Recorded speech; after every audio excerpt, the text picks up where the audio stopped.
10वी नंतर मी सायन्सला ऍडमिशन घेतल्यानंतर मला पास व्हायची भीती आहे, किंवा आर्ट्स कॉमर्स सायन्स मधून काय घेऊ हे कळत नाहीये, तर त्या विद्यार्थ्यांसाठी मी सांगेन की सायन्स पास होणं खूप अवघड नाहीये. आर्ट्स कॉमर्स पेक्षा सायन्स पास होणं सोपं आहे.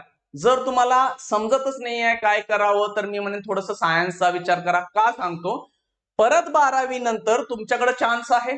कुठं जायचं का, 12वी नंतर तुम्ही थोडेसे मोठे पण झाला असाल, थोडा विचार पण करू शकता आणि मग निर्णय घेऊ शकता.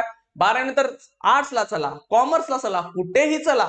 परत सायन्स मधून पुढे कंटिन्यू करणार असाल, कोण म्हणलं मी इंजिनिअरिंग करणार आहे, डॉक्टर बनणार आहे, फार्मसी करणार आहे, किंवा जनावरांचे डॉक्टर त्याला आपण बीएससी मधून जाणार आहे, असं सगळं करू शकताय. सगळे रस्ते ओपन असतात 12वी सायन्स नंतर. तुम्ही म्हणणार आमचा पास व्हायचंच टेन्शन आहे बाबा, तर मुद्दा सांगतो, ज्यांना टेन्शन येते ना पास व्हायचं, तर फिजिक्स, केमिस्ट्री आणि बायोलॉजी, तुम्ही बायोलॉजी ठेवलात तर ह्या विषयांना 30 मार्कांचं प्रॅक्टिकल आहे. मग तुम्हाला 30 पैकी 28, 29, 30 दिलेच जातात. बऱ्याच वेळी तुम्हाला 29, 30 देतात.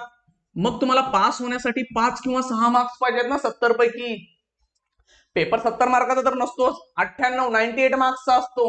कसं, विथ ऑप्शन्स.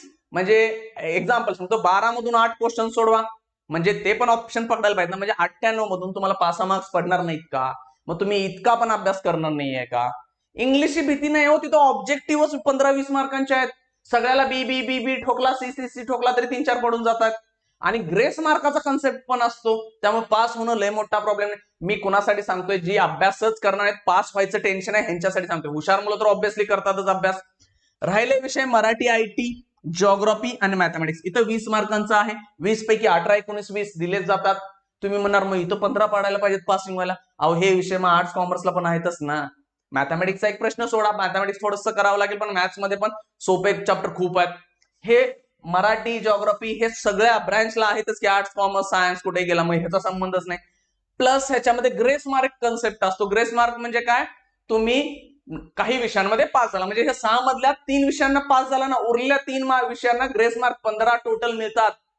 म्हणजे 5-5-5 असे मिळू शकतात. ग्रेस मार्क्सही बोर्डचा कन्सेप्ट आहे, म्हणजे तुम्हाला काही करून बोर्ड पास करणारच आहे हो. मग तरी पण तुम्ही नापास होताय, म्हणजे सगळा पेपर 0-0 पडणार आहेत का तुम्हाला?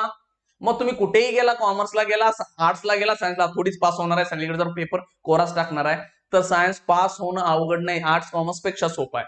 जर तुम्हाला काहीच कळत नसेल आयुष्यात काय करायचं आहे, आता कन्फ्युज असाल, तर सायन्स घेऊन चला. त्याच्यानंतर तुम्ही ठरवू शकता, थोडे 2 वर्षांनी मोठे पण होताय आणि परत कुठल्याही ब्रँचला तुम्ही जाऊ शकता.